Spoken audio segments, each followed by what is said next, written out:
What do we do when once our ego has helped us climb the dominance hierarchy and secure a mate? Why then should we keep looking for a mate, and how to curtail that instinct?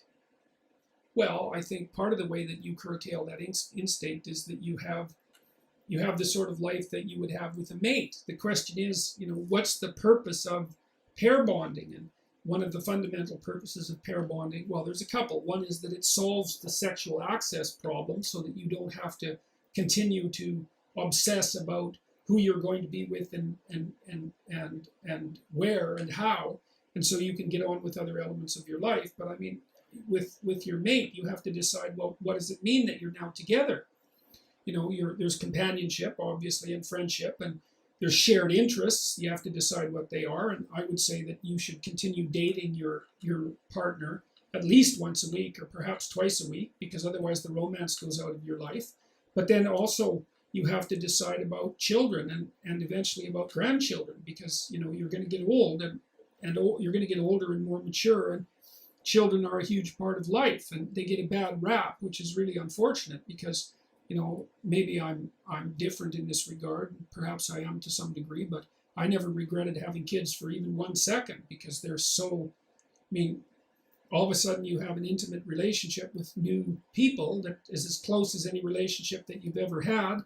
You have the opportunity to make that relationship as pristine as you possibly can. There can be a lot of catastrophe involved in it, but it's a great opportunity, and there's just nothing wrong with having some additional people that love you, And so what you do is you turn your attention to the issues of maturity, and you turn your attention away from the issues of being a juvenile. And you do that partly by knowing that it's actually better to do so.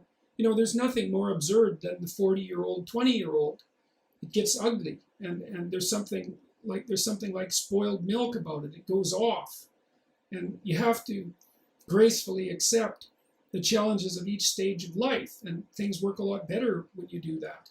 Much, much better. And you also have to, I would say, work on and perfect your sex life with your partner, and express what you need and want, and teach each other what's necessary to keep things exciting and new. It's not an easy thing to do, but it's very much worthwhile, because then you can combine sexual excitement with intimacy, and there's no better combination than that. So, and love, that can all be nested up inside love and inside a destiny that's intertwined together. And that's the best you've got, man. That's what life has to offer. And so that's what you do, is you accept the responsibility of the next stage of life, and you don't mourn the past. And I suppose that also means that when you're young, you do what young people do, and so that you don't want to do it again.